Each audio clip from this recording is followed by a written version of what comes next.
Hey guys, let's talk about books.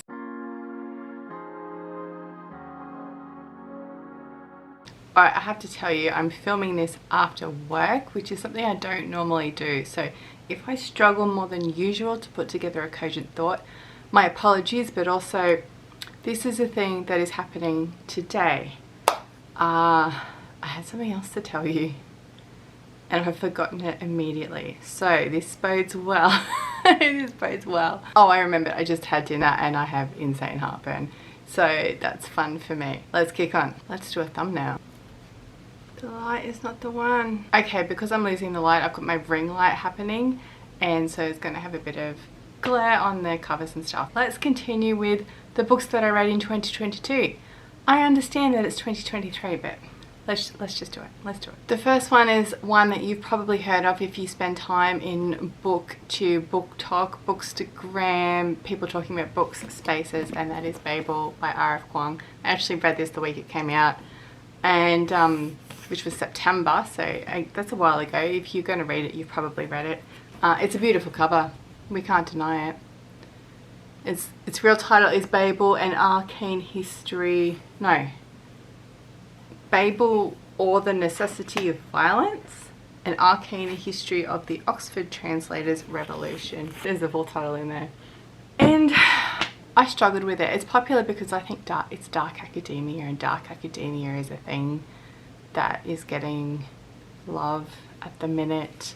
I couldn't tell you what dark academia is, except this is set in a university and bad stuff happens because it's a fantasy adventure novel. This was published, as I said, September 2022. R.F. Kuang is a Chinese American author who wrote her debut at like 19.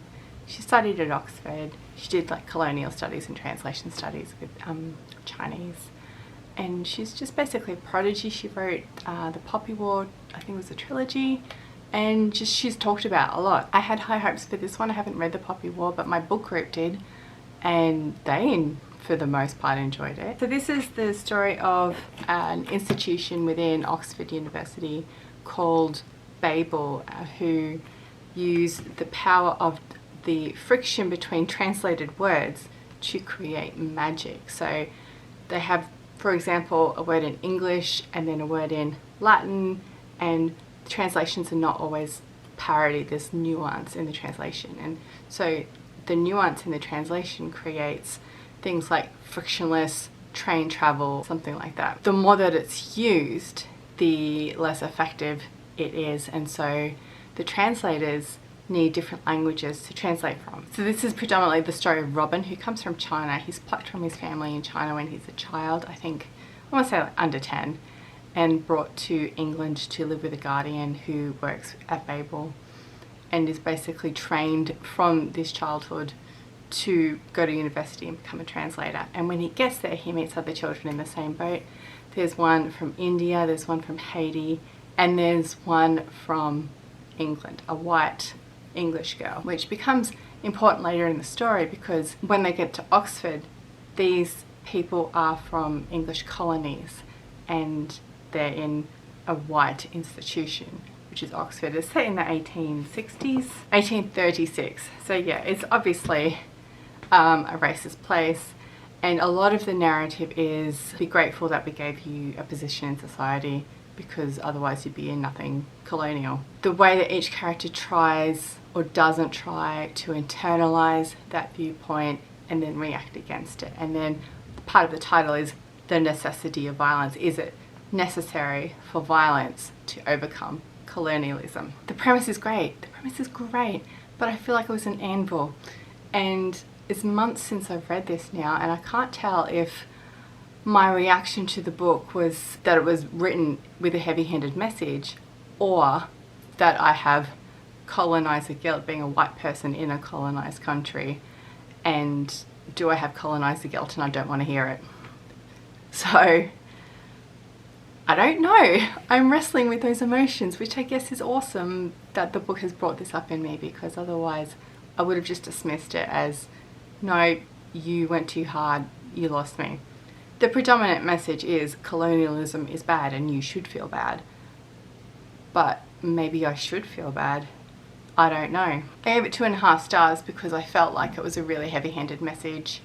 The characters were either good or bad. There was not really an in-between. You know who the bad guys are. They were written that way from the beginning. The language stuff was awesome. The history stuff was good. The language stuff was awesome. And having learned parts of a second language and trying to struggle with not only the translation of words but the translation of meaning, I found that part really interesting too. Clearly, Kuang knows what she's talking about with history and colonialism and translation, and portraying Oxford in the 1830s was delightful.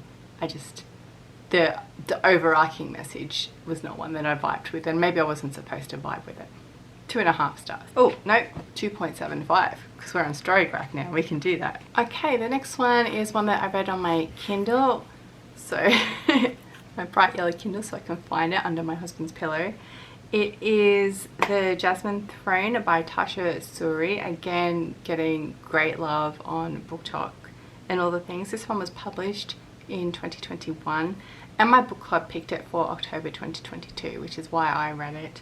It's a fantasy set in a secondary world inspired by the subcontinent. It's very Indian mythology, Indian vibes. Centers on a servant girl who obviously has a backstory that unravels as we go, and clearly she's more important than a servant girl.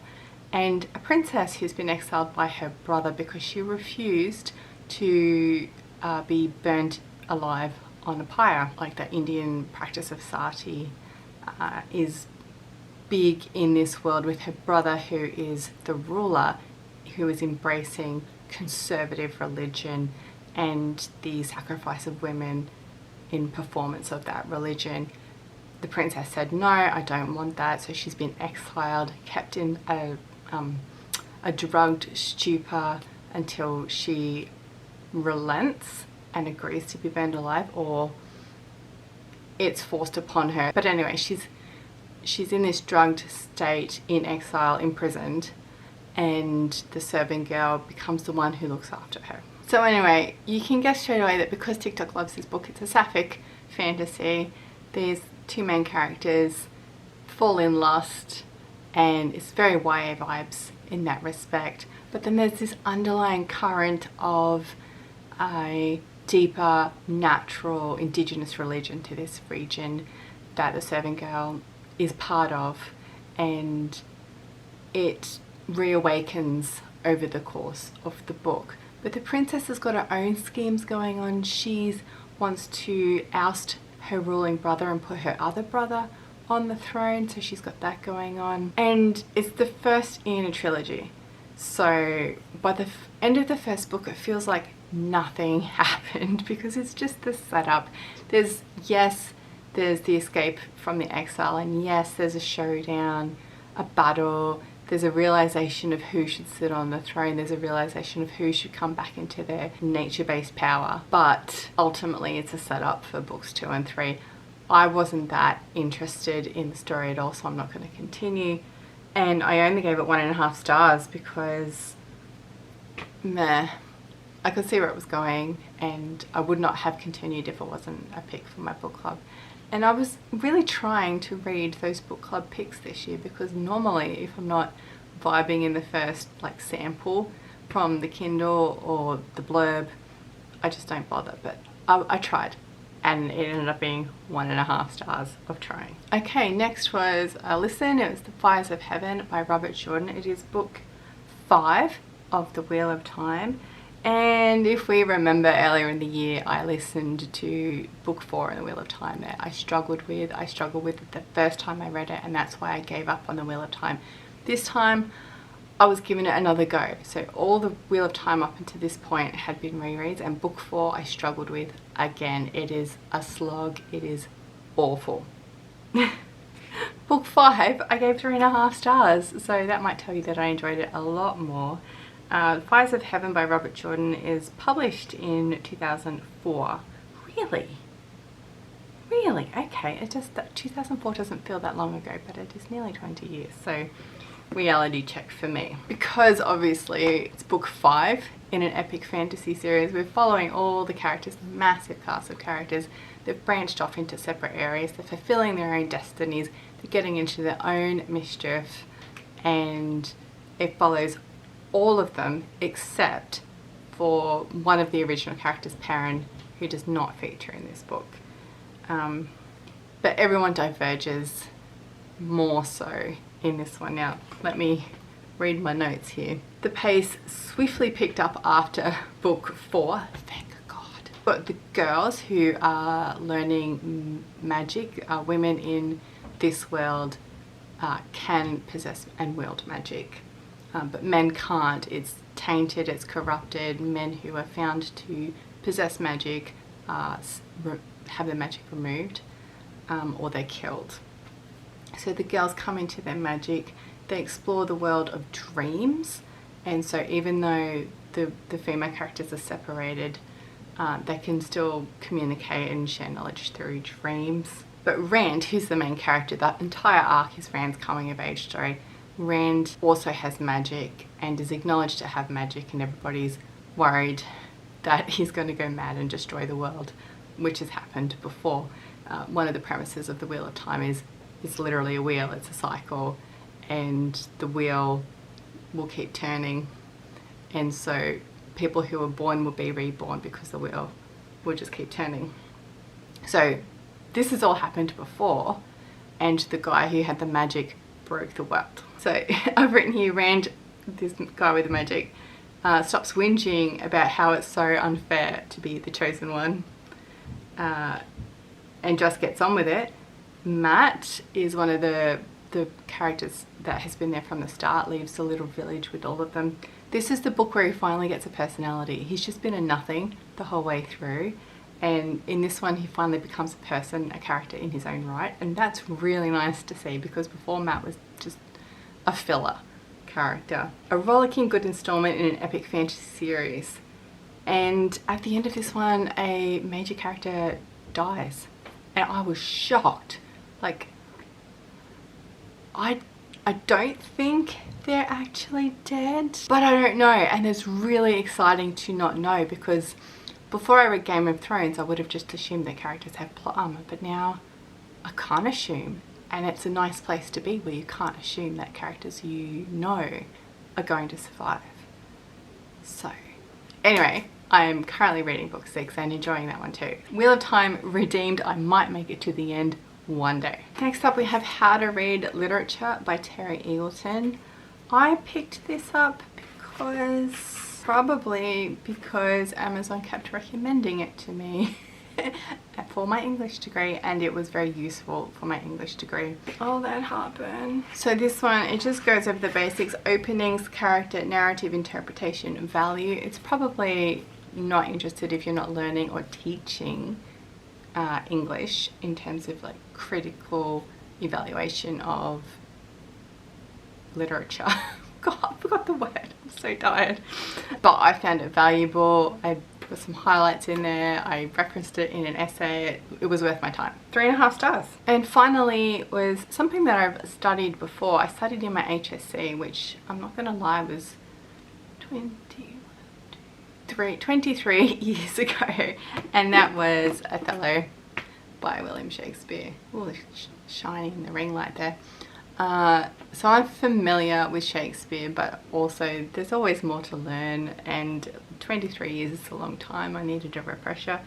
So I read the Arden Shakespeare. That's the version that was assigned for uni.